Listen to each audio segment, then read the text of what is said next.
প্রতিদিন টুপি পরে জায়নামাজ হাতে নিয়ে একটা নির্দিষ্ট সময় আপনি কোথায় যান? না ওদিকে কোনো মসজিদ আছে, না এদিকে? আসলে আপনি আসলে মানে আমি বুঝতে পেরেছি। মিথ্যা মিথ্যা লোক দেখানো ইবাদত করে আপনি আসলে কি প্রমাণ করতে চাইছেন? মানুষ নামাজ পড়ে আল্লাহ পাকে খুশি করার জন্য, আল্লাহ পাকে সন্তুষ্টি লাভের জন্য। আপনি যেটা করছেন সেটা তো অসততা, এটা তো অন্যায়। আর অসততা আপনি কার সাথে করছেন? আমার সাথে নাকি আল্লাহর সাথে?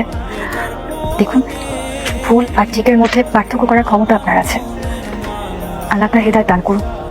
ভালো থাকবেন। কি রে বাবা, তুই নামাজ পড়তেছস? আর আমার নামাজ কেন পড়বো না? প্রত্যেকটা মুসলমানই তো 5 ওয়াক্ত নামাজ পড়া উচিত না? তাই আমিও নামাজ পড়া শুরু করছি। ভাবছি এখন থেকে 5 ওয়াক্ত নামাজ পড়বো। আমিও তো সেটাই বলি, প্রত্যেকটা মুসলমানের তো উচিত 5 ওয়াক্ত নামাজ পড়া।